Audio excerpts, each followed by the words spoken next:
So very good afternoon to all of you, my dear students. This is again session number 2 of today's, which is based on our most important subject, taxation. So today we got the faculty for this subject, Dr. M.D. Chaugle sir, Mahesh Chaugle sir, which is well-known personality in Gadinglas district म्हणूया किंवा तालुका आहे sir. तालुका.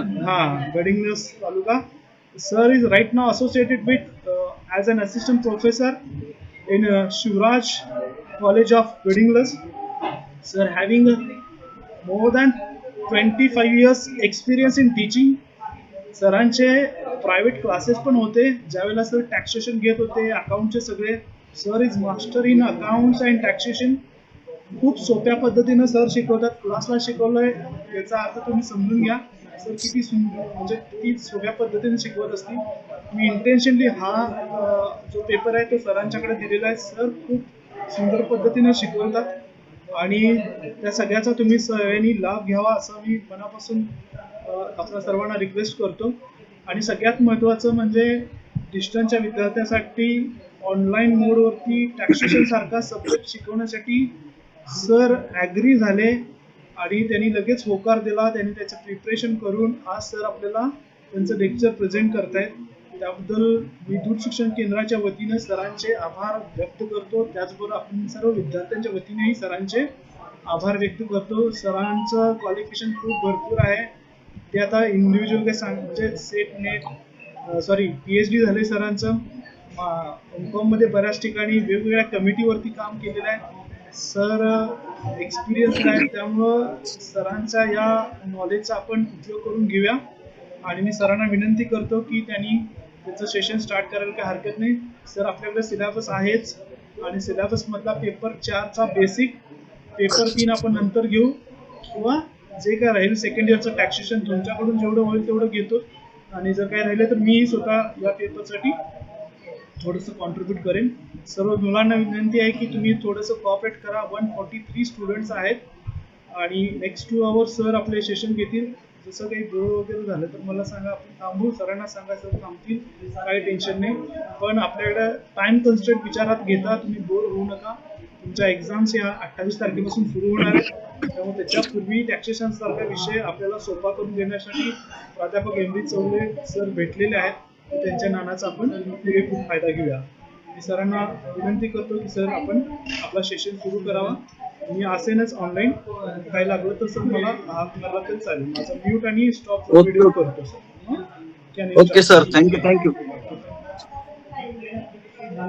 कमलाकर सरांनी जरा जास्तच ओळख मोठी करून दिली असं मला वाटतंय. एवढा काय फार मोठा असा माणूस नाहीये. I am only one of the teacher, no any other extraordinary person. Okay, good afternoon all of you. तर विद्यार्थी मित्रांनो, आपण NEP-च्या पहिल्या बॅचचे विद्यार्थी आहात.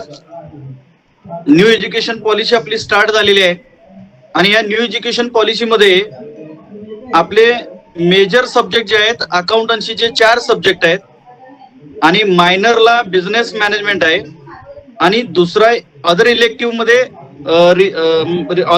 मध्ये बिझनेस मॅनेजमेंट आहे आणि एक रिसर्च मेथोडॉलॉजी. असे एकूण 6 सब्जेक्ट ह्या सेमिस्टरला आहेत. Advance accountancy paper 1, paper 2, paper 3 आणि पेपर 4 जे आहेत हे इन्कम टॅक्सचे आहेत. तर या M.Com.च्या विद्यार्थ्यांमध्ये बरेचसे विद्यार्थी जे B.Com.ला अकाउंटन्सी विषय ठेवले होते त्यांच्यासाठी टॅक्सेशन हा विषय त्या ठिकाणी ऑलरेडी त्यांना झालेला आहे. त्यामुळे बऱ्यापैकी कन्सेप्ट आपल्याला माहीत असतील. परंतु जे विद्यार्थी या ठिकाणी ज्यांना इन्कम टॅक्सचा बेस नाही असं त्या विद्यार्थ्यांचा विचार करून मी या ठिकाणी सुरुवात करतोय. सर्वांना माझा आवाज क्लिअर येतोय का बघा? सर येतोय. सर येतोय.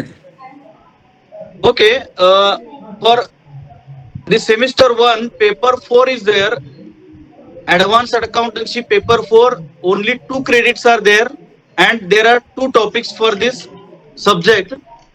That first chapter is introduction to income tax and second chapter is basic information about income tax. What is income tax? In this concept, there are two concepts. One is income and another one is tax. And first question is there, what is the meaning of income? Most of the times that students are saying income means what? If I have received cash, then it is my income. If I have received cash, if I have received cash, then it is my receipt. Then another question is there, income is always in the form of receipt. Whether that all receipts are always income, that whatever I have received, it is my income. According to the income tax point of view, if there is a tax, there should be income. Then what is the meaning of income? Income कशाला म्हणतात? माझ्याकडे पैसा येतो म्हणजे ती income आहे का? आलेला सगळा पैसा माझा इन्कम होतो का?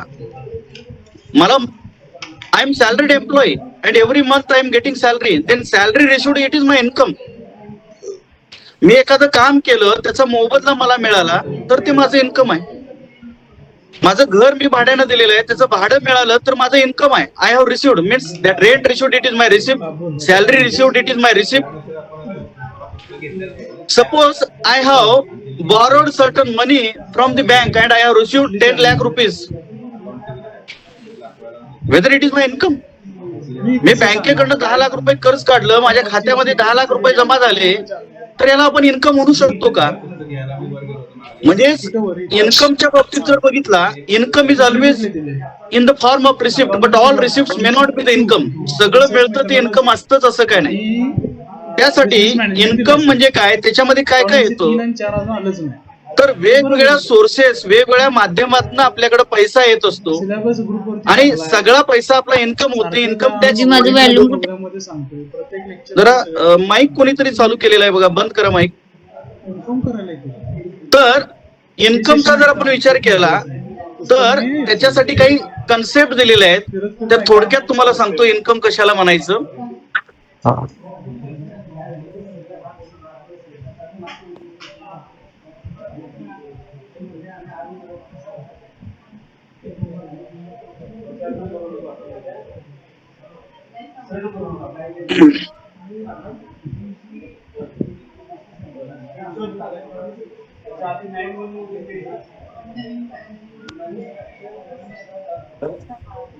एकच minute.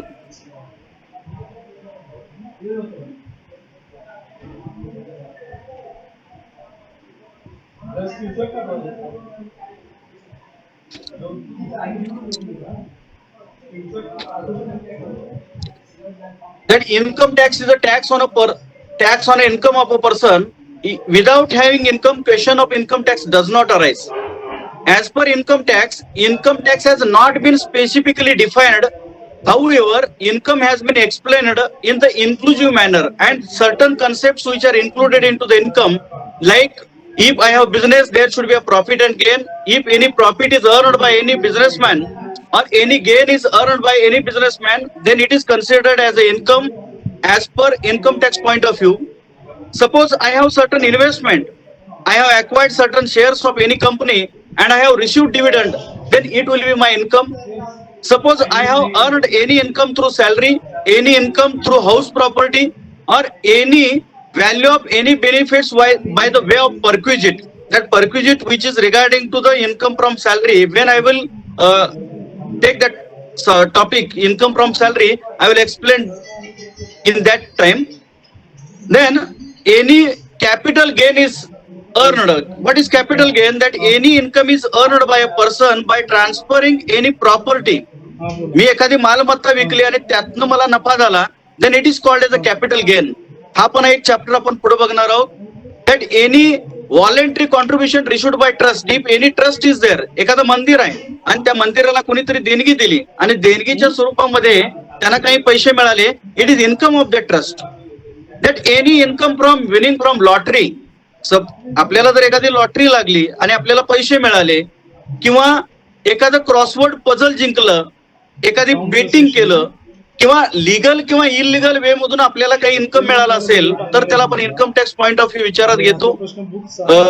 Horse races, card games किंवा गॅम्बलिंग हे सगळे कॅज्युअल इन्कम आहेत. इन्कम मे बी रेग्युलर और कॅज्युअल म्हटलं जातं. तर या माध्यमातून जर आपल्याला काही पैसे आले असतील आपल्याला, तर त्याला इन्कम म्हणून विचारात या ठिकाणी घेतो. इन्कम साठी काही स्टेटमेंट दिलेले आहेत, ते स्टेटमेंट जर तुम्ही व्यवस्थित ऐकला तर इन्कम कशाला म्हणायचं ते लक्षात येईल. इन्कम मे बी रिसिव्ड और receivable. Whatever issued it is also income, but receivable is also income. In that particular year, suppose my income is generated rupees 1 lakh. Out of that 80,000 is received, it is also income. But 20,000 still receivable, it is also considered as income. That income may be casual or regular. There are two types of income. One income is regular income. आता मी नोकरी करतो, मला पगार मिळतो, तर त्या पगाराच्या माध्यमातून मला मिळणारं इन्कम हे रेग्युलर इन्कम आहे. मला भाडं मिळतं हे माझं रेग्युलर इन्कम आहे. माझे बँकेत डिपॉझिट आहे त्याच्यावर इंटरेस्ट मिळतं हे माझं रेग्युलर इन्कम आहे. Means which is certain, which is expected, that income is called as a regular income. But certain incomes are there which are uncertain in nature, which cannot be expected. आपल्याला काही अपेक्षा केलेली नाही आणि अचानक पैसा आपल्याला मिळाला.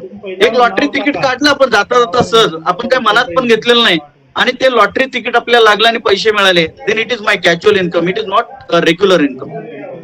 किंवा रस्त्याने जाताना मला पैसे सापडले, money getting on the road, it is my casual income, it is not regular income. किंवा क्रॉसवर्ड पझल खेळली, शब्द कोडी खेळली, ती सोडवली, त्यातनं बक्षीस मिळालं. किंवा हॉर्स रेसिसवर पैसे लावले, बेटिंग लावलं. काही लोक इलिगल मार्गातनं पैसे, शॉर्टकट पैसा मिळवायचा प्रयत्न करतात, तर त्यातनं काही इन्कम त्या व्यक्तीला मिळालं असेल तर त्याला कॅज्युअल इन्कम म्हणतात. Some incomes are there which are looks like a casual income, but according to the income tax point of view, certain such incomes will not be treated as a casual income. For example, increment in the salary, it is not a regular income, it is unexpected income. आपल्या पगारामध्ये पगार वाढ झाली, आपण private job करतोय, चांगलं काम केलं, बॉस खुश झाला आणि त्याला लगेच गेल्या गेल्या म्हटलं उद्यापासून ह्या महिन्यापासून तुला 10,000 पगार वाढ. Increment in the salary which is received due to his employment, it is not a casual income, it is treated as a regular income. किंवा any gift received by a professional person, it looks like a casual income, but it is treated as a regular income. For example, एक doctor आहे, त्या डॉक्टरनं त्याच्या पेशंटची चांगली treatment केली, म्हणजे न वाचणारा पेशंट त्या डॉक्टरनं वाचवला आणि ट्रीटमेंट चांगली केल्यानंतर त्या पेशंटनं त्यांचं काय असेल ते बिल दिलं, घराकडे गेला आणि घराकडे गेल्यानंतर एक पोती मिरच्या आणून दिल्या. त्याला शेतकरी माणूस आहे, एक पोती मिरच्या आणून दिल्या, तर डॉक्टरचं काही मिरची मधलं इन्कम येत नाही, अनएक्सपेक्टेड होतं, नेहमी मिळणार नाही, रेग्युलर नाही.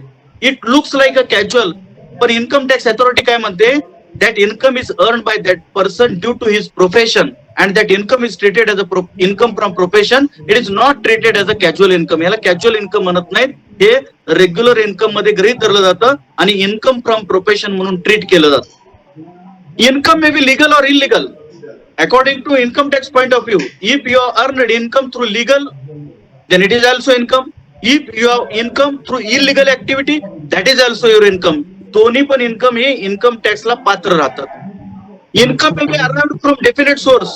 If we are saying it is my income, then that income should be arrived through definite source. There should be a definite source. पैसा आपल्याकडे आलाय, अकाउंट मध्ये जमा झालाय, अचानक तुमच्या खात्यामध्ये एक 10 लाख रुपये जमा झाले, तर लगेच त्याची चौकशी होते, कारण आता आपले सगळे अकाउंट्स हे पॅन आणि आधारशी लिंक झालेले आहेत. सगळ्यांचं आपल्या अकाउंटवर लक्ष आहे. तुमच्या खात्यामध्ये अचानक पैसे जमा झाले, कधीच ट्रान्झॅक्शन झालं नाही आणि अचानक 10 लाख रुपये आले, तर त्याची एन्क्वायरी होते कुठून पैसे आले. तर त्यावेळी तुम्ही असं म्हणू शकत नाही की एक भटजी भेटला, स्वामी भेटला, त्यानं मंत्र म्हटला आणि पैशाचा पाऊस पडला, असं म्हणू शकत नाही. If your income, there should be a definite source. कोणत्या तरी एका सोर्स मधनं ते तुमच्याकडे आलं पाहिजे. नंतर आपण सोर्सेस ऑफ इन्कम बघणार आहोत, त्यावेळी कोणकोणते सोर्स आहेत तुम्हाला लक्षात येईल. Income may be received in cash or in kind. That income may be received in the form of cash or in the form of kind. Cash मध्ये तुम्हाला इन्कम मिळाला असेल किंवा काइंड मध्ये. आता मला पगार मिळतो, it is in the form of cash. I have rental income, then it is in the form of cash. I have interest income, it is my in the form of cash. But I have suppose I have agriculture land, माझ्याकडे शेती आहे आणि मी ती शेती दुसऱ्याला कसायला दिलेली आहे आणि त्या व्यक्तीनं शेवटी जे पीक येईल त्यातलं 50% पीक त्यानं मला आणून दिलं. It is in the form of kind. मला काइंडच्या स्वरूपामध्ये इन्कम मिळालं. That income may be received in the form of facility. फॅसिलिटीच्या स्वरूपामध्ये देखील आपल्याला इन्कम मिळतं. नंतर तेही आपण बघणार आहोत फॅसिलिटीच्या स्वरूपातलं इन्कम काय आहे. Income should be earned from outside, not from within. फार चांगलं स्टेटमेंट आहे. If you are saying it is income and it is considered for the purpose of tax, that income should be earned from outside, not from within. Income हे बाहेरनं आलं पाहिजे. नवऱ्यानं बायकोला पैसे दिले तर बायकोनं म्हणायचं नाही माझं इन्कम आहे, किंवा बाबानं पोरग्याला पैसे दिले तर पोरग्यानं म्हणायचं नाही बाबानं 10,000 रुपये दिले मी 10,000 रुपये मिळवलं असं पोरग्यानं म्हणायचं नाही. That income should be earned from outside. बाहेरनं उत्पन्न मिळालं पाहिजे, घरातल्या घरात नाही. All incomes are always receipt, but all receipt may not be the income. सगळं इन्कम हे रिसिप्ट असतं. रिसिप्ट म्हणजे पैसे आले म्हणजे रिसिप्ट, पण सगळं येतं ते इन्कम असतंच असं काय नाही. And last statement is there, whatever saved is not income, whatever spent is not income, but whatever earned is income. Earned or received is income. Whatever saved is not income, whatever spent is not income. तुम्ही बचत केला ते income नव्हे, तुम्ही खर्च केला ते income नव्हे, तर तुम्ही जे मिळवला ते तुमचं इन्कम आहे. तर मला बऱ्याच वेळा विद्यार्थी म्हणतात sir why should I pay tax. मी मेहनत करणार, मी कष्ट करणार, मी राबणार, रात्रीचं दिवस काम करणार, पैसे मिळवणार मी, पण मी का टॅक्स भरला पाहिजे. It is compulsory to all human being. If your income you have to pay tax to the government. Limit बघणार आहोत, त्या लिमिटच्या वर तुमच्याकडे पैसा आला तर तुम्ही सरकारला टॅक्सच्या स्वरूपामध्ये दिलाच पाहिजे. का द्यायला पाहिजे, तर मी एक कुटुंबाचं उदाहरण देतो की आपलं घर आहे, आपल्याला आपलं घर चालवायचं आहे. तर आपलं घर चालवत असताना आपल्याला बरेचसे खर्च असतात. काय खर्च असतात, आता माझ्या घराचा विचार केला तर काय खर्च असतो की मुलांचं शिक्षण, आरोग्य, रेशन, समारंभ, सण, अनेक प्रकारच्या गोष्टी आपल्या वर्षभरामध्ये वेगवेगळ्या ऍक्टिव्हिटी घरामध्ये होत असतात आणि वेगवेगळे खर्च होत असतात. कुठलाही कार्यक्रम असल्याशिवाय महाराष्ट्रीयन माणूस, भारतीय माणूस जिवंत राहू शकत नाही. त्याला कोणता तरी खर्च केलाच पाहिजे. सण असतो, यात्रा असते, माही असते, लग्न असतं, बारसं असतं, काही ना काहीतरी वर्षात एखादा तरी कार्यक्रम येतो. आणि नियमित होणारे खर्च आपले दर मंथली काही आपला खर्च आहे. तर ह्या सगळ्यासाठी आपल्याला खर्च करायचा असेल तर आपल्या घरामध्ये कुठून तरी पैसा आला पाहिजे. पैसा आला तर आपण खर्च करणार आहे, पैसा आला तरच खर्चाचा विषय येतो. There should be a source of income. तर आपलं सरकार देखील एका कुटुंबासारखं आहे. आपलं सरकार जे आहे गव्हर्नमेंट हे चालवतं. या सरकारला बरेचसे खर्च करावे लागतात. वेगवेगळ्या अपेक्षा आपण सरकारकडून करतो. आपल्याला शिक्षण मिळालं पाहिजे, आपल्याला आरोग्याच्या सुविधा मिळाल्या पाहिजे, इन्फ्रास्ट्रक्चर मिळालं पाहिजे, इंडस्ट्रियल सेक्टर डेव्हलप व्हायला पाहिजे, ऍग्रिकल्चर सेक्टरला बेनिफिट मिळाला पाहिजे. अनेक सेक्टरला या ठिकाणी गव्हर्नमेंटला, संरक्षण खातं आहे आपलं. तर ह्या सगळ्या सेक्टरला खर्च करायचा असेल तर गव्हर्नमेंट कडून कुठून तरी पैसा आला पाहिजे. मग सरकारकडे कोणता सोर्स आहे पैशाचा, त्यांच्याकडे एकच सोर्स आहे, तो म्हणजे in the form of tax. लोकांच्याकडनं कर स्वरूपामध्ये पैसा गोळा करायचा आणि तो आलेला पैसा जो आहे तो देशातल्या वेगवेगळ्या लोकांच्या वेगवेगळ्या वर्षी फेब्रुवारी महिन्यामध्ये आपले फायनान्स मिनिस्टर बजेट सादर करतात. ते बजेट काय असतं, अॅन्युअल प्लॅन असतो. तर वर्षभरामध्ये सरकारला एकूण खर्च किती येणार आहे आणि पैसे किती आपल्याला लागणार आहेत. जर पुरेसे पैसे असतील तर सरप्लस बजेट असतं, जर पैसा कमी पडत असेल तर डिफिसिट बजेट असतं. मग डिफिसिट मध्ये बजेट जात असेल, पैसा अपुरा पडत असेल तर सरकार काय करतं, लोकांच्याकडनंच गोळा करतं, काही गोष्टीवर कर वाढवतं आणि पैसा जनरेट करतं. तर अशा पद्धतीने आपल्याला टॅक्सची आवश्यकता आहे. देश चालवण्यासाठी पैसा लागतो आणि त्याची आवश्यकता आहे ती लोकांच्याकडून कलेक्ट केली जाते आणि लोकांच्यासाठी या ठिकाणी खर्च केला जातो. त्यामुळं income tax is a tax on a income of a person. There are certain definitions. जसं अकाउंटन्सी मध्ये बेसिक कन्सेप्ट आहे ते माहित असल्याशिवाय आपल्याला अकाउंटन्सी कळत नाही. तर या ठिकाणी आपल्याला अकाउंट मध्ये जसं डेबिट माहित पाहिजे, क्रेडिट माहित पाहिजे, अकाउंट माहित पाहिजे, असेट माहित पाहिजे, लायबिलिटी माहित पाहिजे, इन्कम माहित पाहिजे, एक्सपेंडिचर माहित पाहिजे. या सगळ्या गोष्टी माहित असतील तर पुढे तुम्हाला अकाउंटन्सी कळणार आहे. तसं इन्कम टॅक्स मध्ये पण काही गोष्टी आहेत, तर ह्या गोष्टी आपल्याला कळणं अपेक्षित आहे. तर इन्कम टॅक्स ऍक्ट दरवर्षी त्याच्यामध्ये बजेटमध्ये अमेंडमेंट होत असतात. कायद्यामध्ये जो बदल केला जातो त्याला अमेंडमेंट म्हणतात. तर एखादा प्रस्ताव जर असेल तर तो पार्लमेंटमध्ये मांडला जातो. संसदेची 2 सभागृह आहेत, लोकसभा आणि राज्यसभा. तर या ठिकाणी तो प्रस्ताव त्या ठिकाणी मांडला जातो आणि सर्वांच्या मध्ये त्याच्यामध्ये चर्चा केली जाते. तो ठराव सर्वांच्या कडून जेवढे मेंबर ऑफ पार्लमेंट आहेत, राज्यसभा आणि लोकसभेचे खासदार आहेत, त्याला आपण कायदे मंडळ म्हणतो. तर त्यांच्यामध्ये तो ठराव त्या ठिकाणी पास होतो. पास झाल्यानंतर finance minister finance bill present करतात. तर तो पास झाल्यानंतर राष्ट्रपतींच्याकडे जातो आणि राष्ट्रपतींची ज्यावेळी त्याच्यावर सही होते तर त्याचं कायद्यात रूपांतर होतं. तर इन्कम टॅक्स ऍक्ट मध्ये जे अमेंडमेंट झाले तर ते शेवटी ज्यावेळी राष्ट्रपतींची सही होऊन बाहेर माईक कोणाच तरी चालू आहे, बंद करा.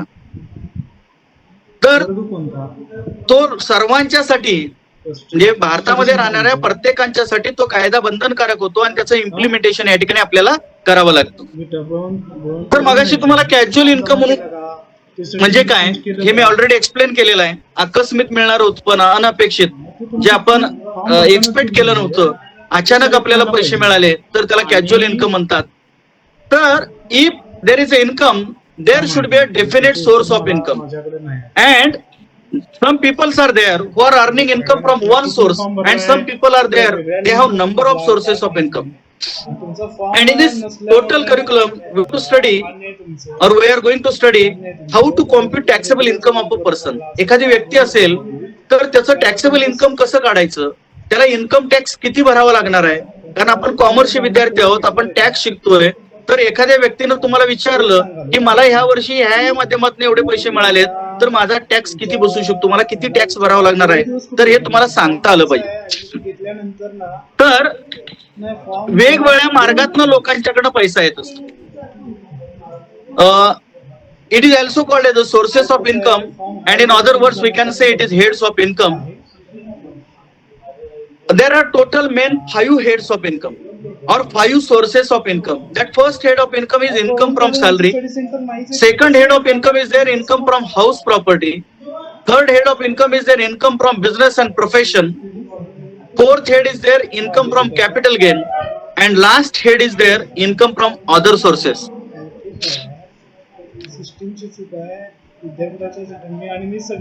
Income from salary. What is income from salary?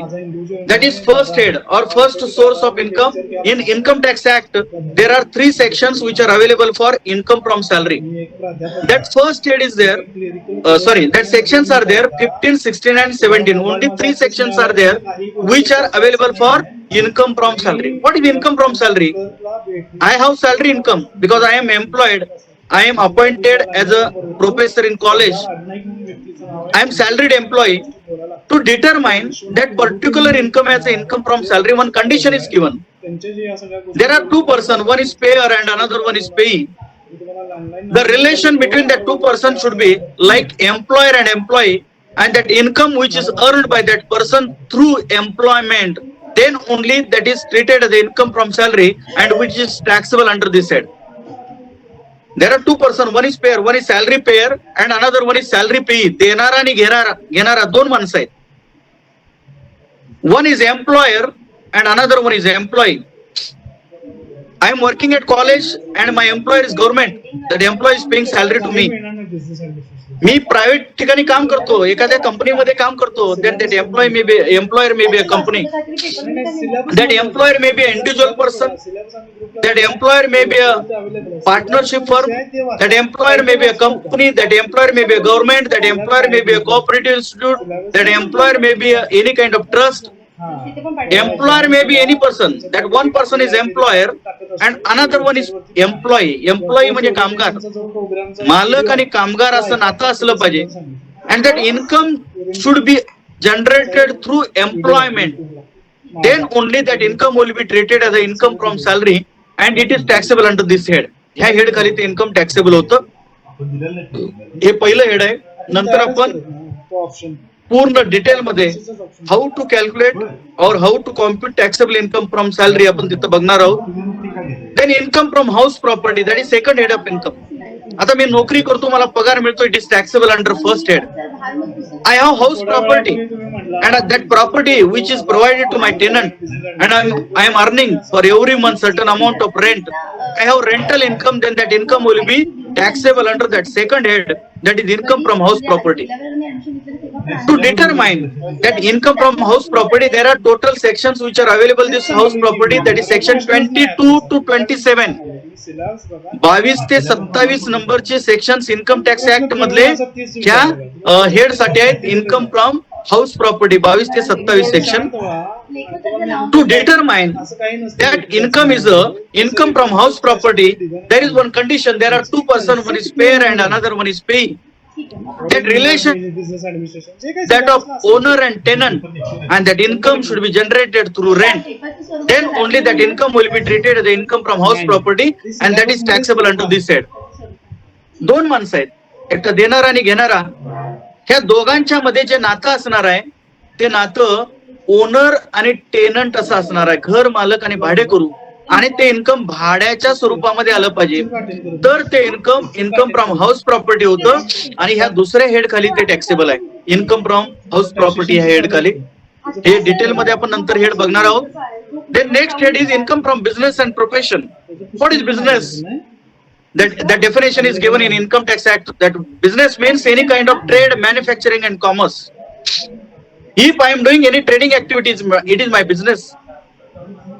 Business means any kind of trade, manufacturing. Suppose I have manufacturing activity, that raw material is processed and it is converted into well-defined products, finished products.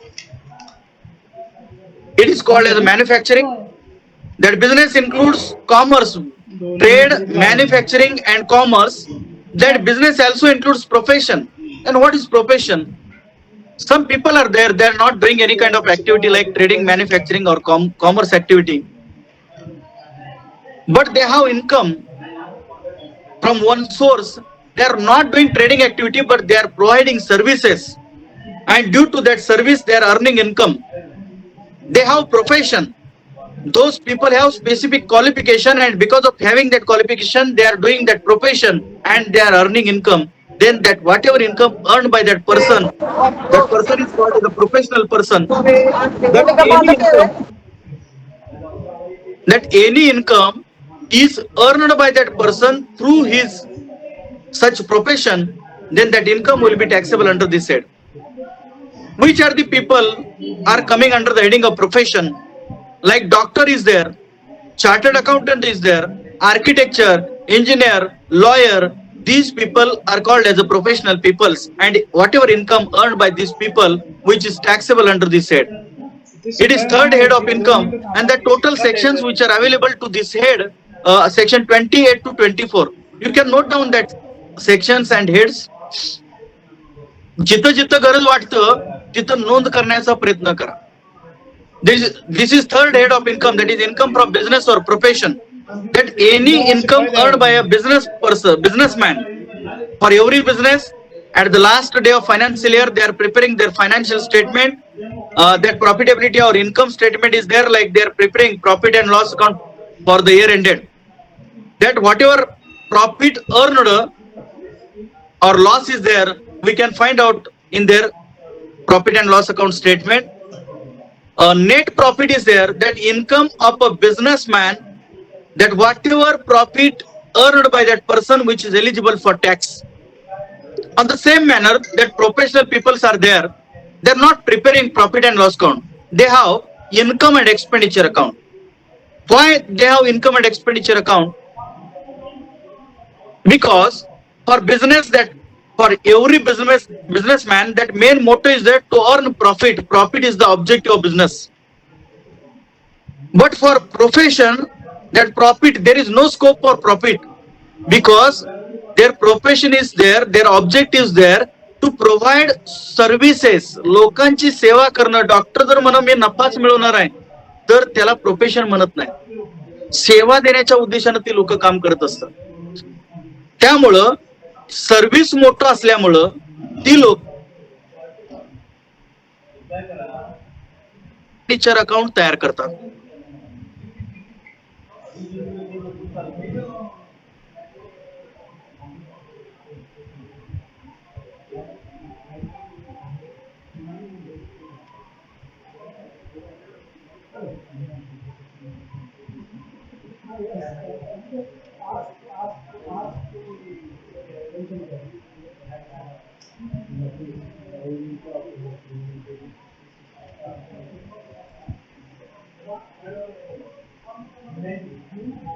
That balance remains, it is called as a surplus, and that surplus which is eligible for tax. Then fourth head is there. There are total 5 main heads of income. That fourth head is there, income from capital gain. What is capital gain? आता माझा विचार जर विचारात केला तर मी नोकरी करतो, पगार मिळतो, it is my income from salary.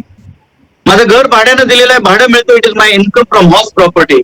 Suppose I have one small shop and any income I have earned from that shop, any profit earned in that shop, then that is income from business. समजा suppose I have surplus मनी, माझ्या गरजा पूर्ण झाल्यानंतर माझ्याकडे पैसा राहत असेल तर मी इन्व्हेस्टमेंट करतो. मी स्टॉक मार्केटमध्ये इन्व्हेस्टमेंट करतो, स्टॉक ट्रेडिंग करतो आणि शेअर्स सेल करून त्यातनं नफा मिळतो. That income earn through such activity, it is my income from capital gain. माझा प्लॉट आहे, तो प्लॉट मी खरेदी केला, विकला, त्यातनं नफा मिळवला, then it is my income from capital gain. Any income earned by a person by transferring a capital asset, then that income is treated as a capital gain and which is taxable under this head. Then total sections which are available to this head, section 45 to 55, these sections which are available for capital gain. And last head is there, income from other sources. That all other incomes which are not coming under that first four head, that all incomes are taken or eligible for tax under that fifth head of income. It is called as the income from other sources.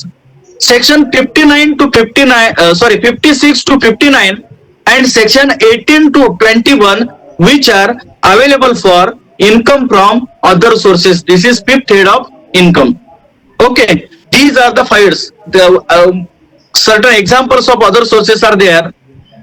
Interest on investment, interest on bank deposit, dividend issued, any casual income, winning from lottery, crossword puzzle, horse races, income from horse races, means that all casual incomes which are liable for tax and which are taxable under this fifth head of income, that is income from other sources.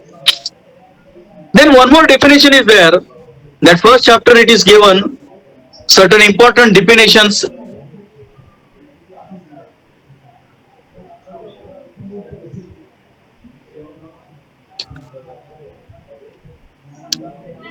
Then one definition is there, agriculture income.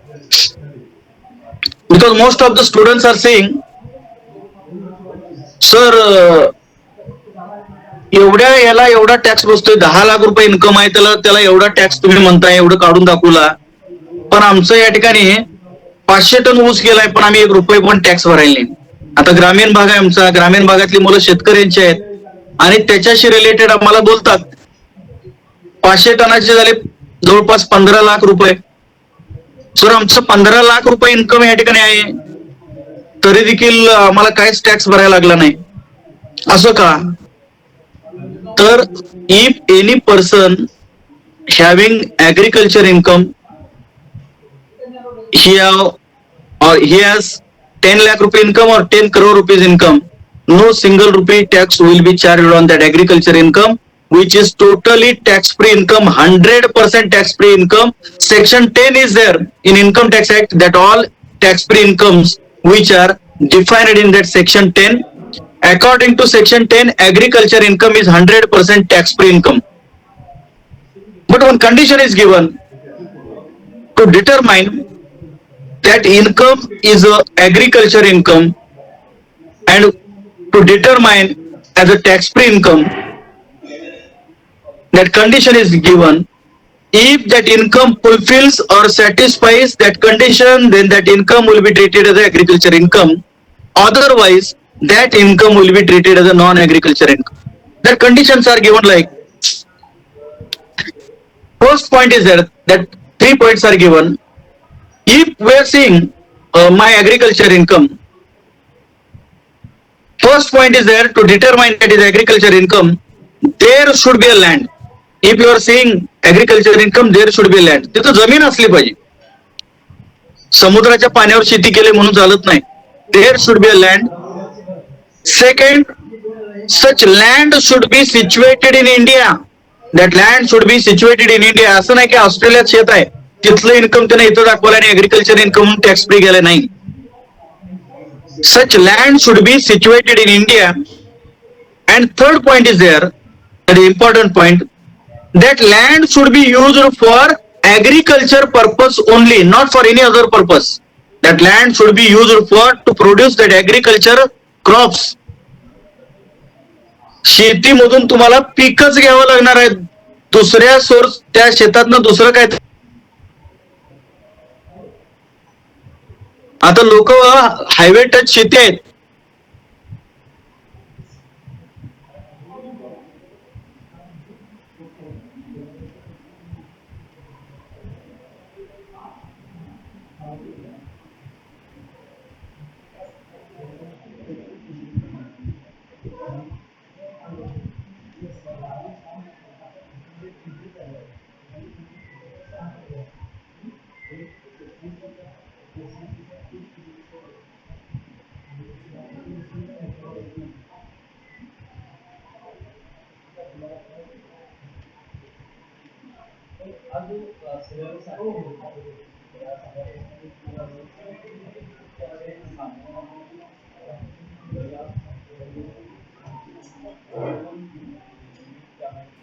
For agriculture purpose. That's why it is non-agriculture income. हे या ठिकाणी tax free income मध्ये येणार नाही, tax मध्ये जाणार. Some incomes are there.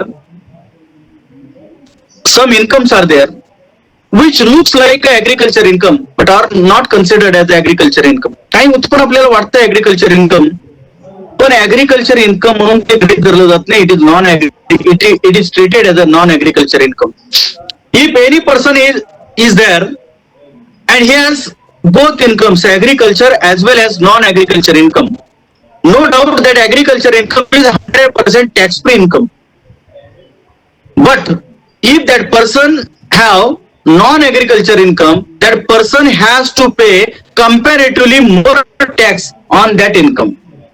If that person have both incomes, agriculture as well as non-agriculture income, agriculture income is 100% tax-free income. But on non-agriculture income, that person has to pay comparatively more tax. Then, which incomes are there, which looks like agriculture income, but are not treated, not taken under the heading of agriculture income, but it is considered as non.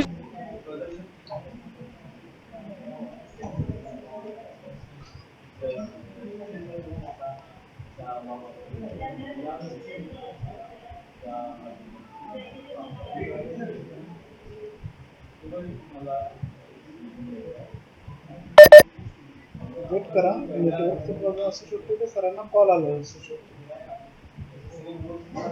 थोडंसं weight करा.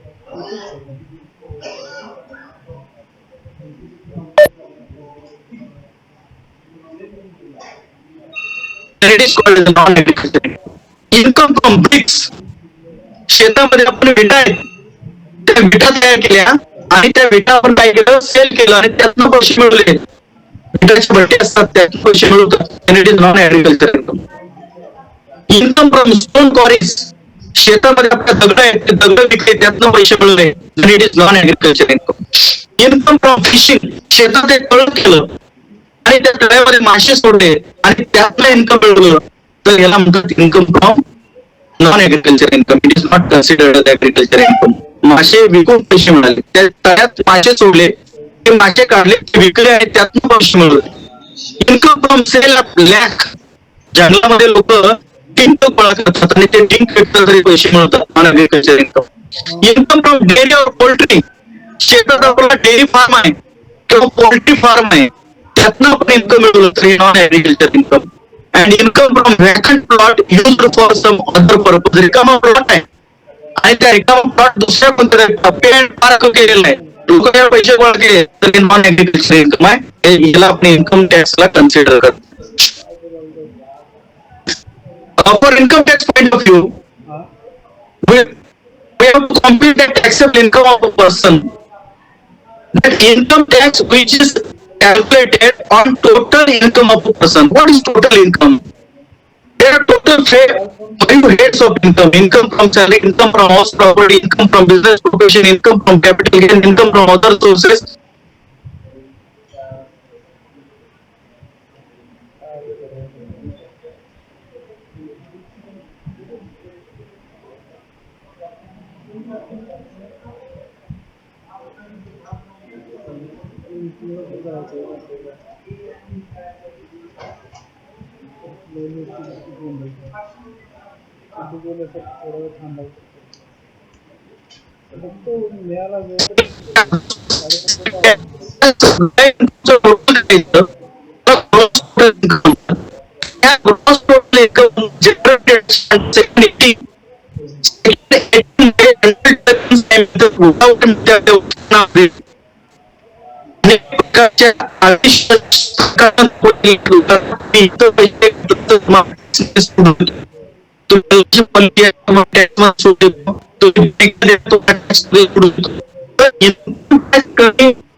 Gross total income generated and secondly,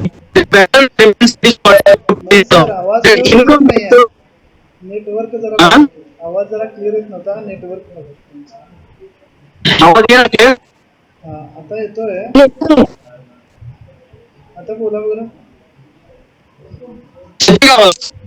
break वालता थोडा. फॅनचा आवाज यायला लागला काय? Fan fan चाला. Fan बंद करा.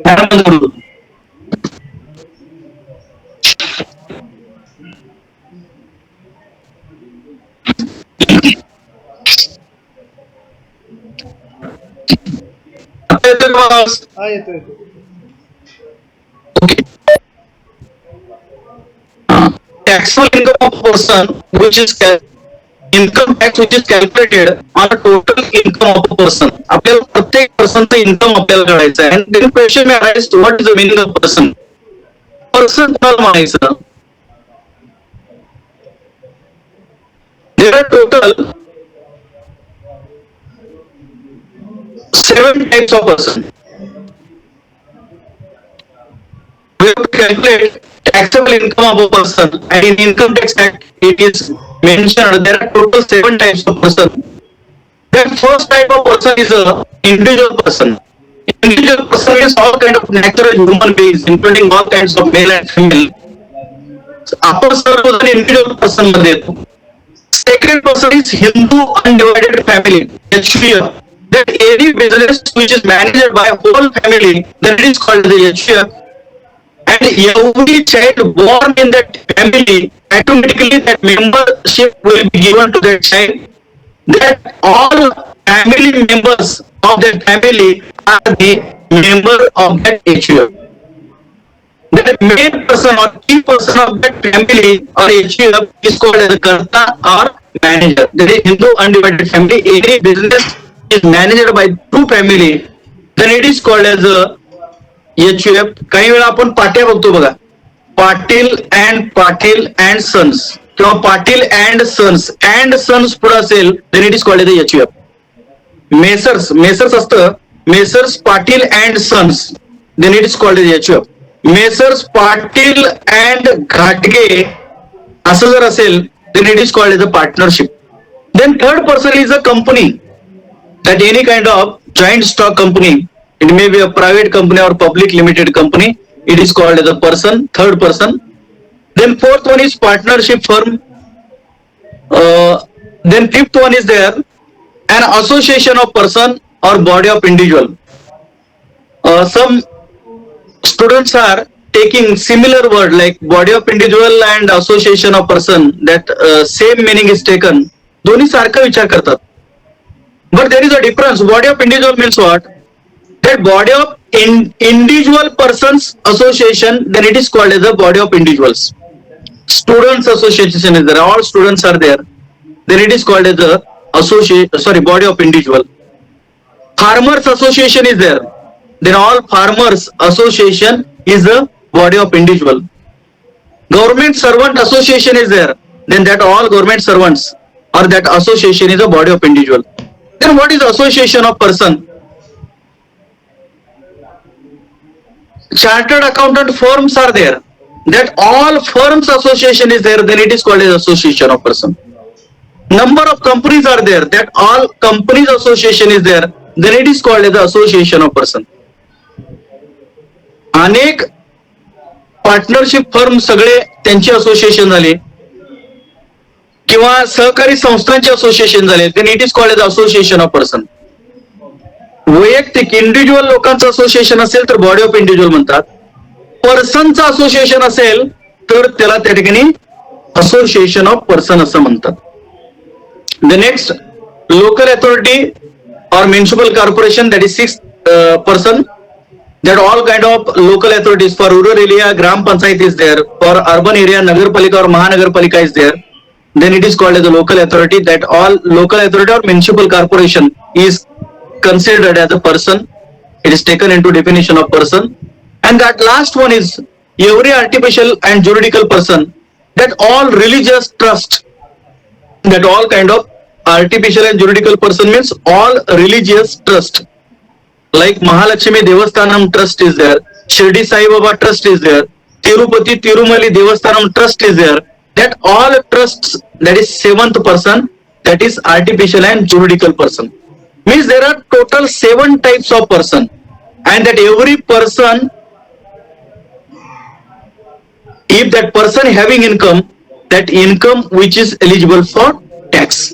कोणत्याही व्यक्तीनं, म्हणजे पार्टनरशिपचं इन्कम असेल टॅक्सेबल आहे, कंपनीचं इन्कम टॅक्सेबल आहे, सहकारी संस्थाचं इन्कम टॅक्सेबल आहे, कुणालाही इन्कम असू दे, इंडिव्हिज्युअल पर्सनला असू दे किंवा त्याच्या व्यवसायाला असू दे, then it is taxable income. Tax साठी आपण त्याचा विचार करतो.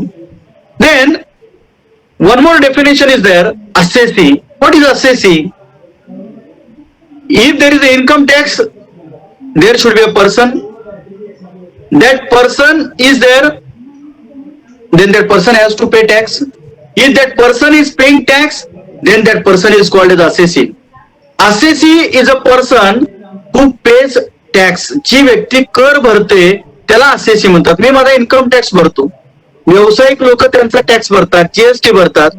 जी लोक टॅक्स भरतात, करदाता म्हणतो आपण त्याला, त्या व्यक्तीला आपण assessee असं म्हणतो. The person who page tax on his own income or income of any other person. Income of any other person म्हणजे काय?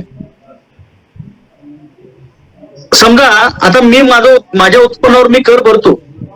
आता एखादा मायनर चाइल्ड आहे, समजा मुलगा आहे आणि त्याचं वय 18 वर्षापेक्षा कमी आहे आणि त्याला इन्कम मिळाला, तर लहान मुलं पण इन्कम मिळवा लागलेत, लक्षात घ्या. तसं बघितलं तर इन्कम मिळवण्याचं वय 18 वर्ष आपल्याला काम करता येत नाही. 18 वर्ष शिक्षणाचं वय. 18 वर्षानंतर आपण काम करू शकतो. तर एखादा मुलगा 18 वर्षापेक्षा कमी आहे, त्याने इन्कम मिळवलं, युट्यूबवर काय तर त्याने रील तयार केले आणि युट्यूब कडनं त्याला पैसे मुलं मिळवा लागले, तर त्याच्याकडे पैसा आला आणि लिमिट पेक्षा जास्त आला असेल, सर्टन लिमिट पर्यंत कर मुक्त आहे, पण त्या लिमिटच्या वर जर आपल्याकडे पैसे आले तर आपल्याला इन्कम टॅक्स भरायला पाहिजे. तर हा इन्कम टॅक्स आपल्याला भरायचा असेल तर त्या मुलाचं त्या ठिकाणी त्याच्या नावावर भरता येणार नाही. मायनर चाइल्डचं इन्कम असेल तर त्याचे आई किंवा वडील त्या ठिकाणी भरत असतात. Means that income tax may be paid on his own income or income of any other person, then it is called as a assessee. जो व्यक्ती कर भरतो त्याला असेसी म्हणतात. Means assessee is always person. Assessee is always person, but all assessees may not be the person. Assessee is always person, but all persons may not be the assessee. Assessee हा person असतो, पण सगळे person assessee असतातच असं काही नाही. तर असे जे कोण असतो, जो व्यक्ती कर भरतो, पर्सन हू हॅव इन्कम, ज्याच्याकडे इन्कम आहे त्याला टॅक्स भरायचा संबंध येतो, ज्याच्याकडे इन्कम नाही त्याला टॅक्सचा संबंधच येत नाही. आता पुढची एक कन्सेप्ट आहे, for income tax point of view there are 2 years, one is previous year and another one is assessment year. What is previous year and what is assessment year? Previous year चुकीचा अर्थ आपण घ्यायचा नाही. Previous year म्हटलं की नेहमी आपण म्हणतो मागील वर्ष, but income tax point of view previous year means not past year. Past year is different, previous year is different. Previous year in income tax, the definition is given. Previous year is income earning year. In which year that person has earned income, that year is called as the previous year. And assessment year means tax year. In which year that person has to pay tax, that year is called as the assessment year. Another one is sentence. Previous year and assessment year are both are attached to each other. If I have earned income in one particular year, that income will not be assessed for tax in the same year, but that income will be assessed for tax next coming year.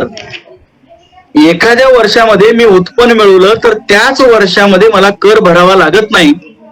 मी एखाद्या वर्षामध्ये उत्पन्न मिळवलं असेल तर त्या उत्पन्नावर मी त्याच्या पुढच्या वर्षामध्ये कर भरतो. For example, suppose I have earned income in the year 2022-23, it will be assessed for tax in the year 2023-24. माग पेपरला जुलै महिन्यामध्ये पेपर आलं, व्हॉट्सअपवर आलं की IT रिटर्न भरायची शेवटची तारीख 31 जुलै असं प्रत्येक ठिकाणी मेसेज आला. लोक गडबड करायला लागली. इन्कम टॅक्स रिटर्न भरायची फाईल करायची तारीख 31 जुलै लास्ट आहे. 31 जुलैला तुम्ही तुमच्या 22-23 मध्ये जे काही तुम्ही इन्कम मिळवलेलं आहे ते सगळे विथ प्रूफ तुम्हाला इन्कम टॅक्स अथॉरिटीकडे सादर करायची. त्याची मुदत 31 जुलै होती. तुमचा किती टॅक्स बसतो, चार्टर्ड अकाउंटंट लोक आहेत त्यांच्याकडनं आपण करून त्यांच्या सहीनिशी आपण इन्कम टॅक्स फाईल त्या ठिकाणी करणं गरजेचं असतं. आणि मग त्याच्यावरून आपला टॅक्स किती आहे तेवढं आपल्याला शासनाकडे भरावा लागतो. जे नोकरदार लोक आहेत त्या नोकरदार लोकांच्या पगारातनच इन्कम टॅक्स कट होतो. आता माझ्या पगारामधून दर महिन्याला टॅक्स कट होतो, तर पगारातनं टॅक्स जो कट होतो त्याला TDS म्हणतात, टॅक्स डिडक्टेड ऍट सोर्स. तर ज्यावेळी मी IT रिटर्न फाईल करतो, जुलै महिन्याच्या तारीख येते त्याच्यात 31 जुलैच्या त्यावेळी भरायची मुदत होती, तर त्यावेळी आपल्या इन्कम टॅक्स अथॉरिटीकडे माझं टोटल अॅन्युअल इन्कम किती आहे, टोटल टॅक्सेबल इन्कम किती आहे, माझं सॅलरी इन्कम किती आहे, हाऊस प्रॉपर्टी इन्कम किती आहे, अदर सोर्सेस इन्कम किती आहे, सगळं होऊन माझं टॅक्सेबल इन्कम किती आहे. तर हे टॅक्सेबल इन्कम आणि माझा एकूण होणारा टॅक्स किती आहे, एकूण टॅक्स किती होतो, त्यातले माझे पगारातनं टॅक्स किती कट झालेला आहे, तो जर कमी कट झाला असेल तर राहिलेला टॅक्स मला भरावा लागतो. आणि तो जर मी ज्यादा टॅक्स भरला असेल तर इन्कम टॅक्स अथॉरिटीकडनं मला ते पैसे परत मिळतात. आपल्याला जे पैसे परत मिळतात त्याला इन्कम टॅक्स रिटर्न असं म्हणतात. तर IT रिटर्न आपल्याला फाईल करावी लागते. तर प्रिव्हियस इयर आणि असेसमेंट इयर असे 2 इयर आहेत. एखाद्या वर्षामध्ये आपण पैसे मिळवतो, ते मिळवलेले पैसे दुसऱ्या वर्षामध्ये या ठिकाणी टॅक्सेबल होतात. तर काही एक्सेप्शन्स आहेत की काही लोक त्यांचं ते ज्या वर्षात उत्पन्न मिळवतात त्याच वर्षात त्या लोकांना काही वेळा टॅक्स भरावा लागतो. काही एक्सेप्शन्स आहेत. काय बघा, income from non resident shipping company. आता नॉन रेसिडेंट आणि रेसिडेंट हा पुढचा भाग मी तुम्हाला सांगणार आहे नंतर. एखादी नॉन रेसिडेंट शिपिंग कंपनी आहे, त्या कंपनीनं भारतामध्ये काही पैसे मिळवले असतील तर ते मिळवलेले पैसे त्यांना त्याच वर्षामध्ये, असेसमेंट इयर मध्ये नाही, ज्या वर्षात उत्पन्न मिळवलं त्याला प्रिव्हियस इयर म्हणतो, त्या प्रिव्हियस इयर मध्येच ती लोक त्या ठिकाणी त्यांचं इन्कम टॅक्स त्याच वर्षामध्ये त्यांना भरावा लागतो. Income of a person living India, एखादी व्यक्ती भारत देश सोडून चालली, येणार नाही परत, तर अशी व्यक्ती त्या वर्षाचं त्याला तिथनं कायमचा देश सोडून जात असेल तर त्याला देश सोडण्यापूर्वी त्याचा टॅक्स काय आहे तो त्या ठिकाणी भरून त्याला देशातनं जावं लागतं. Income of a person likely to transfer assets to avoid tax. काही लोक काहीतरी गोलमाल करायला बघतात, टॅक्स बुडवण्याचा प्रयत्न करतात आणि काही प्रॉपर्टी काहीतरी इन्कम प्रॉपर्टी ट्रान्सफर वगैरे करतात, इनलिगल ऍक्टिव्हिटी करतात, इन्कम टॅक्स बुडवण्यासाठी काहीतरी करतात आणि असं लक्षात आलं तर इन्कम टॅक्स अथॉरिटी त्याच्याकडनं त्याच वर्षामध्ये पैसे टॅक्स वसूल करून घेते. आणि इन्कम फ्रॉम डिसकंटिन्युड बिझनेस, काही व्यवसाय असे आहेत की कायमस्वरूपी नसतात, ठराविक काळासाठी असतात. डिसकंटिन्युड बिझनेस असेल तर त्याच वर्षामध्ये त्या व्यक्तीला त्या ठिकाणी इन्कम टॅक्स भरावा लागतो. तर एखाद्या व्यक्तीचं इन्कम टॅक्सेबल आहे की नाही.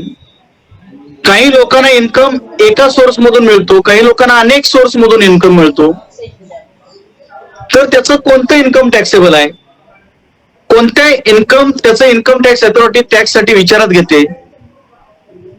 सम people are there, they have number of sources income. Some people are earning income from one place of income. Some people have number of sources of income. They are earning income from number of places. Some people are earning income in India only.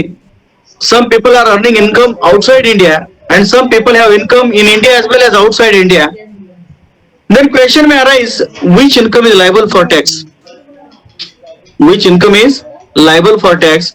Whether that income which is earned in India is liable for tax, or whether that income earned outside India is liable for tax, or that all incomes, both incomes which are liable for tax in India.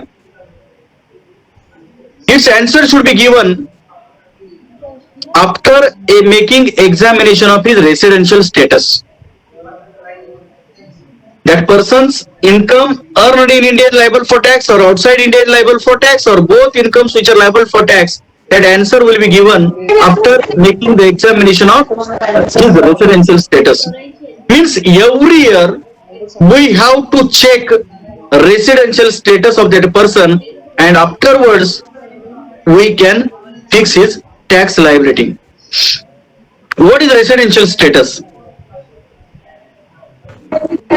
Sometimes we may confuse it with the word citizenship. That citizenship is different and residential status is different. That citizenship which is depends upon the birth of that child. If any child born in India, automatically citizenship will be given to that child. But residential status is not depends upon the birth. Residential status of every person which is classified, or it is divided into two parts. There are two types of residential status. That person may be a resident or non-resident. Resident or non-resident, for every person certain conditions are there, given there, and we have to apply that conditions to that person. If that conditions are satisfied by that person, then that person will be called as a resident. If that person is not satisfying that conditions, then that person will be called as a non-resident. एखाद्या व्यक्तीनं मिळवलेलं उत्पन्न कोणतं taxable आहे, भारतामधलं taxable आहे, भारताबाहेरचं taxable आहे, की दोन्ही पण उत्पन्न भारतामध्ये टॅक्सेबल आहे, हे बघायचं असेल तर त्याचं रेसिडेन्शियल स्टेटस आपल्याला बघायला पाहिजे. काही वेळा विचारलं, I am resident of India म्हणतात, मी भारताचा रहिवासी आहे. I am citizen of India, मी भारताचा नागरिक आहे. तर रेसिडेन्शियल स्टेटस हे नागरिकत्व जसं आहे त्याच्यावर डिपेंड नाही. एखादी व्यक्ती फॉरेनर आहे, ती इथं रेसिडेंट होऊ शकते त्याचं रेसिडेन्शियल स्टेटस चेक केल्यानंतर. किंवा एखादी व्यक्ती भारतीय आहे पण ती नॉन रेसिडेंट होऊ शकते. त्यामुळं प्रत्येक पर्सन साठी आपल्याला रेसिडेन्शियल स्टेटस चेक करायला काही कंडिशन दिलेले आहेत. हे कंडिशन त्याला आपल्याला लागू करायचे आहेत, अप्लाय करायचे आहेत. तर या ठिकाणी एकूण 7 पर्सन आहेत. या प्रत्येक पर्सनचं रेसिडेन्शियल स्टेटस आपल्याला बघावं लागणार आहे. काही कंडिशन दिलेले आहेत. पहिला पर्सन आहे individual person.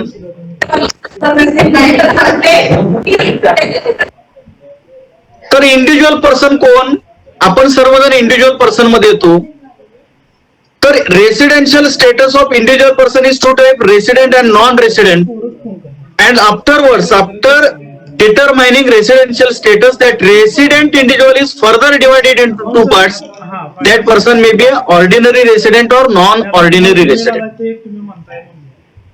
To determine the residential status of individual, firstly we have to apply basic conditions and afterwards we have to apply additional conditions. पहिल्यांदा आपल्याला काय करायचं आहे, इंडिव्हिज्युअल पर्सन आहे तो रेसिडेंट आहे की नॉन रेसिडेंट आहे बघायचं. त्यासाठी आपल्याला बेसिक कंडिशन अप्लाय करायला लागतात आणि मग त्याच्यानंतर ऍडिशनल कंडिशन आपल्याला त्याच्यासाठी लागू करायला लागतात. तर बेसिक कंडिशन मध्ये दोन कंडिशन्स आहेत.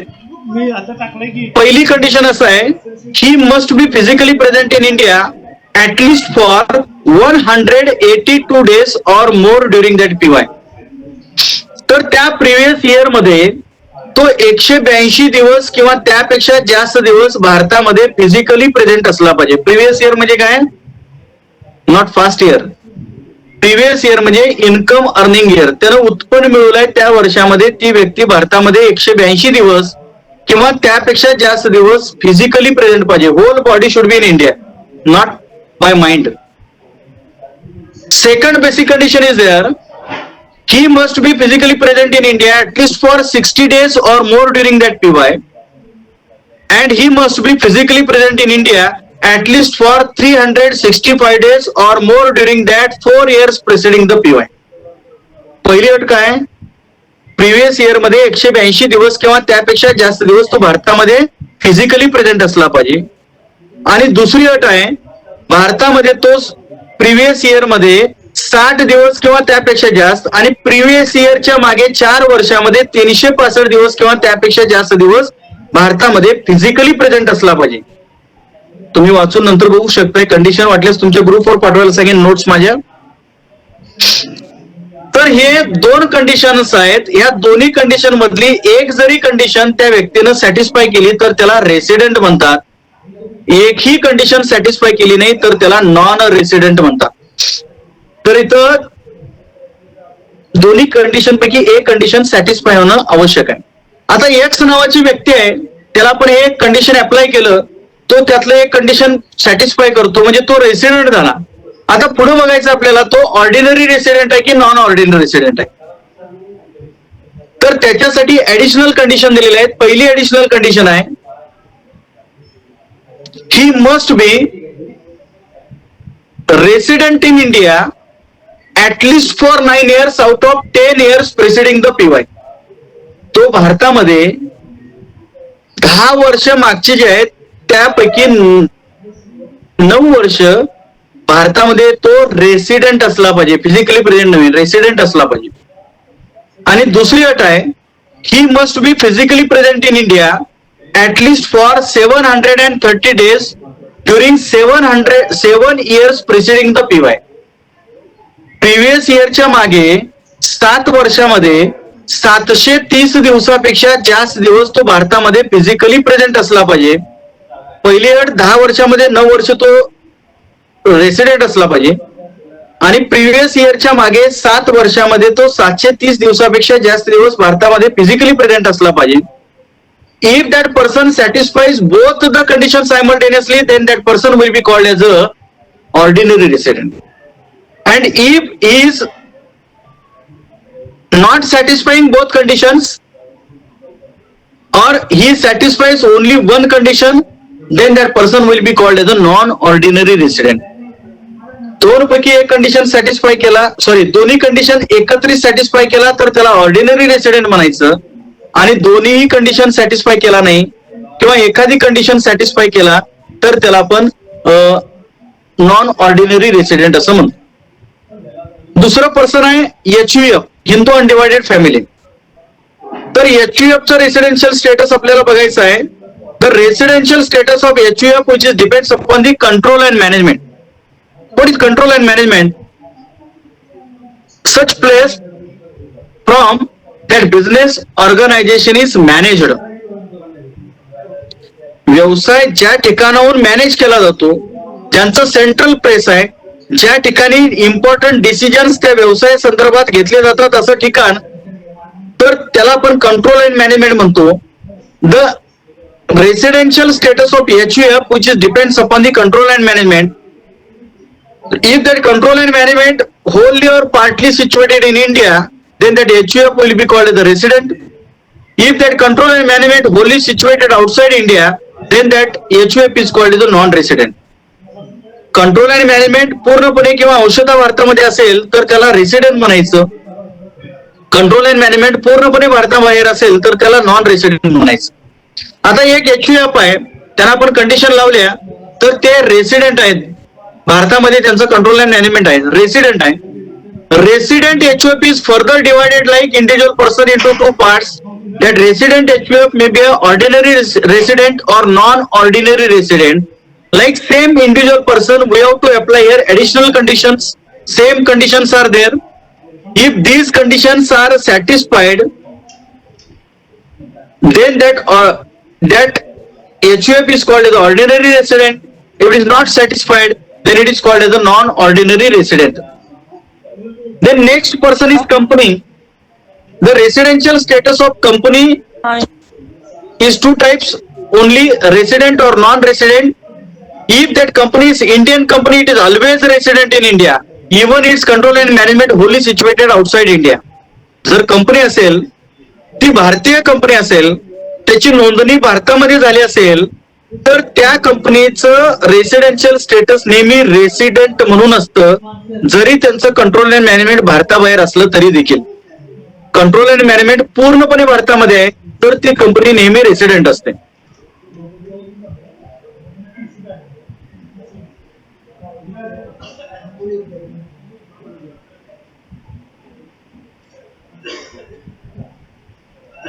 कमलाकर सर, कमलाकर सर आवाज येतोय का?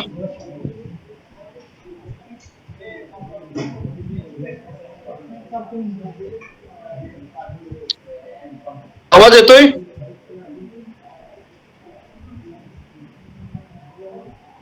ओके.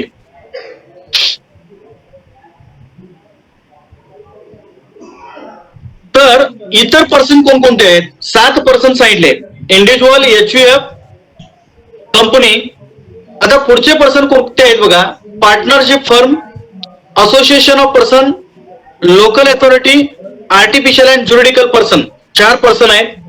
तर ह्या 4 पर्सनचं एकत्रित सांगतो.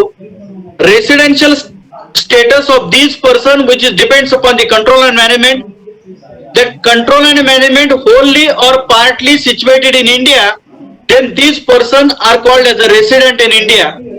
And if control and management wholly situated outside India, then it is called as a non-resident. Control and management पूर्णपणे भारतामध्ये असेल, या पूर्णपणे आणि अंशतः भारतामध्ये असेल, तर या ठिकाणी पार्टनरशिप फर्म असेल, लोकल अथॉरिटी असेल, आर्टिफिशियल ज्युडिकल पर्सन असेल किंवा असोसिएशन ऑफ पर्सन असेल, तर हे रेसिडेंट आहे असं गृहीत धरायचं. आणि कंट्रोल अँड मॅनेजमेंट पूर्णपणे भारताबाहेर असेल तर त्याला नॉन रेसिडेंट बनायचं. म्हणजेच एखाद्या व्यक्तीनं मिळवलेले उत्पन्न टॅक्सेबल कोणतं इन्कम आहे हे ठरवायचं असेल तर अगोदर आपल्याला त्यांचं रेसिडेन्शियल स्टेटस चेक करायची गरज आहे. Residential status is always checked in every previous year. प्रत्येक वर्षी रेसिडेन्शियल स्टेटस चेक करावं लागतं.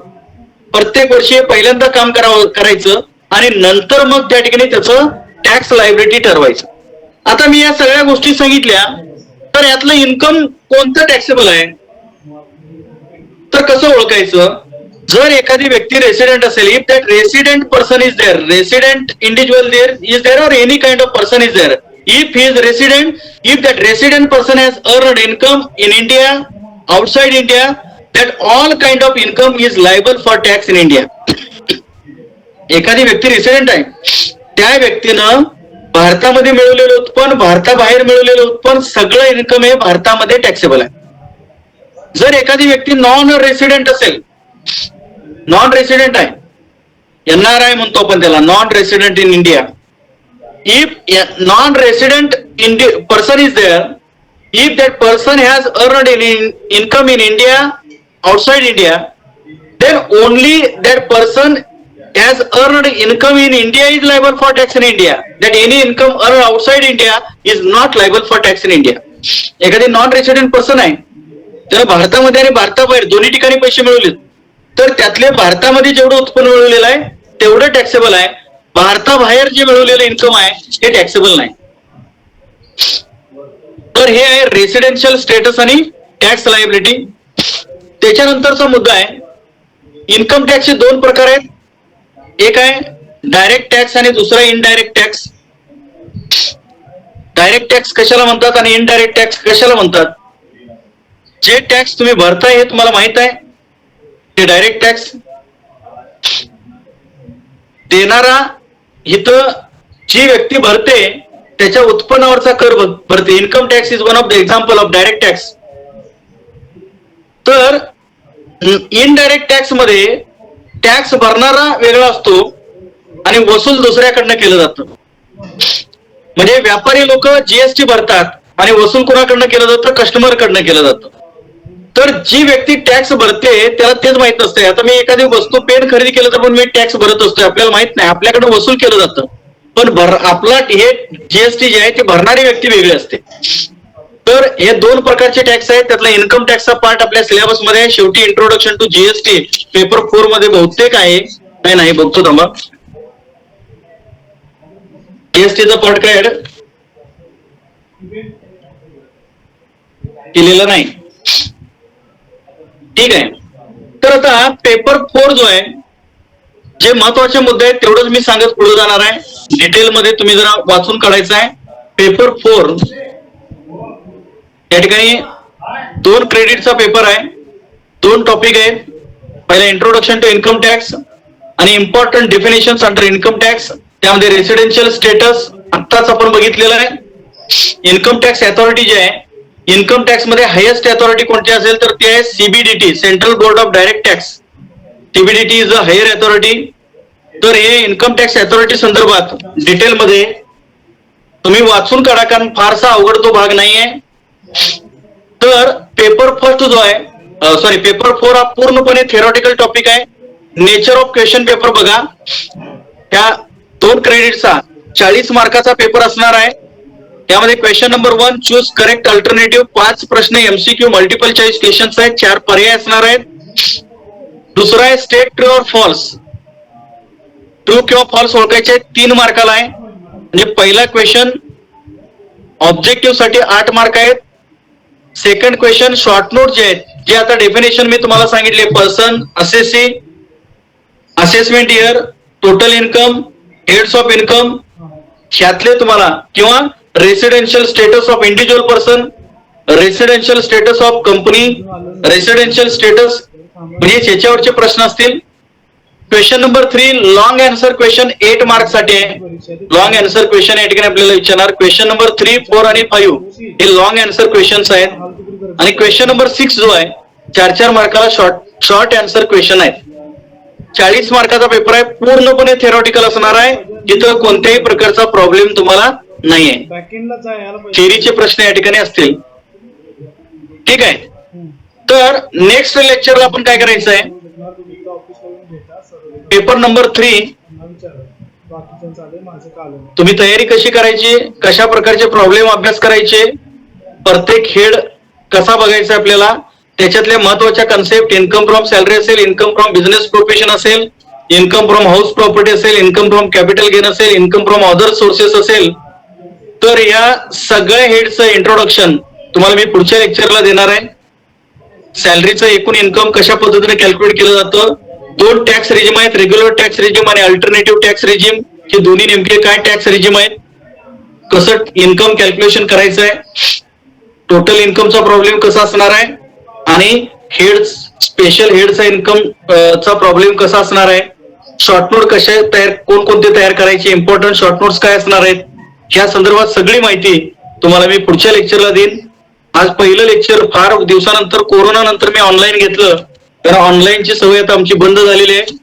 तर ऑफलाईन टीचिंग हे सगळ्यात बेस्ट मेथड आहे आणि चांगलं अंडरस्टँडिंग तुम्हाला होऊ शकतं. ऑनलाईन प्लॅटफॉर्मवर हे डिस्टन्स मोड असल्यामुळे तर ऑनलाईनलाच प्रायोरिटी आहे. पूर्वी कॉन्टॅक्ट सेशन ऑफलाईन व्हायचे, विद्यापीठात आम्ही यायचो लेक्चर घ्यायला, पण सध्या ऑनलाईन मोडवरच हे लेक्चर घेतले आहे, कारण बरेचसे विद्यार्थी हे जॉब करणारे आहेत. त्यामुळं आजच्या लेक्चरला मी इथंच थांबतोय. पुढच्या लेक्चरला आपण पेपर नंबर 3 जो आहे त्याचा इन्कम फ्रॉम सॅलरी जे आहे तो पार्ट डिटेल मध्ये मी पुढच्या लेक्चरला घेईन. त्यावेळी शक्य असेल तर मी पीपीटी कनेक्ट करेन, म्हणजे तुम्हाला जास्तीत जास्त अंडरस्टँड या ठिकाणी होऊ शकतं. Okay, thank you very much Kamalakar sir. Okay, sir. Thank you so much. Very nice lecture. I already recorded it. I post it on YouTube, and our students will be again. याचे स्क्रीनशॉट असतील तर मला share करा sir. Screenshot मी घेतले नाहीत, पण 160 plus student sir join झाले होते, कारण मी PC ला जॉईन झालो, त्यामुळे मी त्याचा स्क्रीनशॉट आत्ताचा हवा तर घेतो. एकच मिनिट. Okay sir. मुलांनी कुणी काढले असतील तर मी मागून घेऊन तुम्हाला सर. आता पुढचं लेक्चर कधी आहे सर माझं? उद्या 3 ला घ्या की सर. उद्या 3 ला काय? उद्या 3 ला इन्कम फ्रॉम सॅलरी घ्या. परत उद्या 3 ला इन्कम फ्रॉम सॅलरी घ्या की. Okay okay. हा, इन्कम फ्रॉम सॅलरी फर्स्ट इयरला पण आहे, सेकंड इयरला पण आहे. पेपर 6 मध्ये 6 मध्ये सेकंड इयरला आहे, आणि फर्स्ट इयरला पेपर 3 मध्ये आहे. Okay okay. बेसिक सॅलरीवरच फक्त घ्या, नंतर मग मिक्सअप करा. काय उद्या इन्कम फ्रॉम सॅलरीच्या सगळ्या कन्सेप्ट घेऊया. हा, कन्सेप्ट घ्या, प्लस एखादा प्रॉब्लेम शक्य असला तर. शक्यतो कसं आहे, मुलांना प्रॉब्लेम परीक्षेत पडणार आहे, तर प्रॉब्लेम जास्त झाले तर सांग. थिअरॉटिकल वडा फास्ट, आणि नंतर तुमचा आवाज बारीक फार यायला. थिअरॉटिकल फास्ट घ्या आणि प्रॉब्लेम वरती फोकस करा सर. चालेल चालेल. ओके. आणि बाकी छान झालं sir.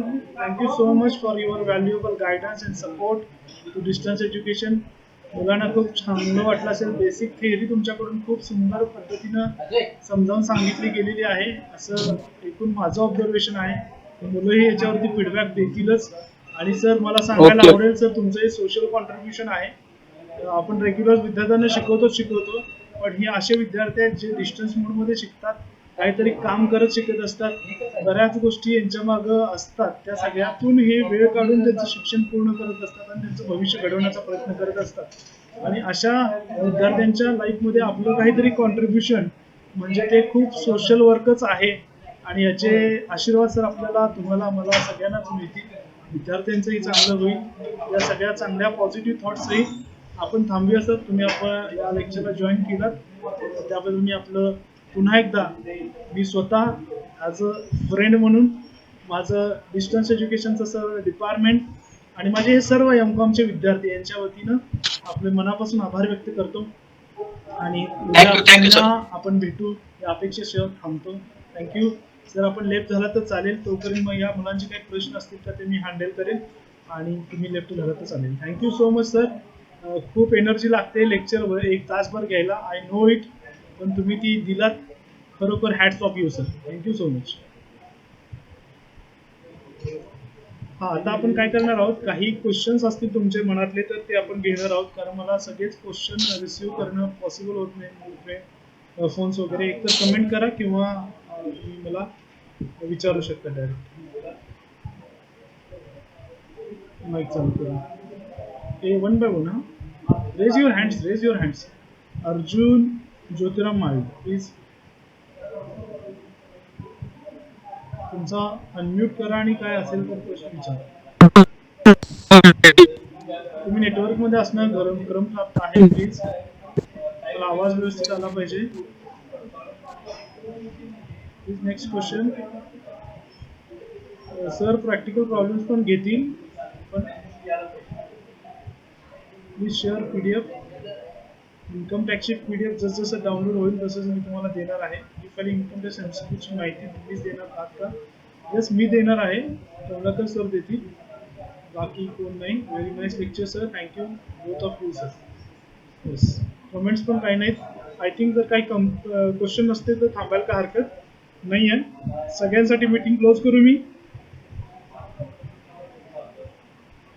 Yes please. Priyanka, Omkar,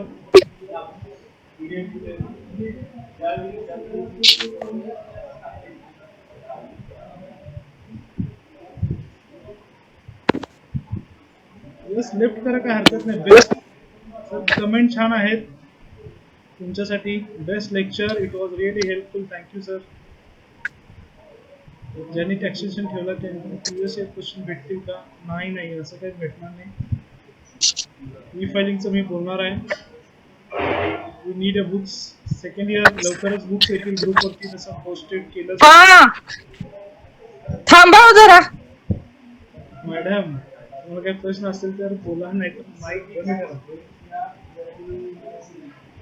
Yes, thank you so much for everyone, each and everyone, for attending the today's income tax session. I'm happy to more serve you with your expectations, with various experts from the field of education of commerce. So once again, Mahesh sir, thank you so much. आणि सगळ्यांना आपण left करतोय थांबतोय. Thank you so much. Recording stop केलेलं आहे.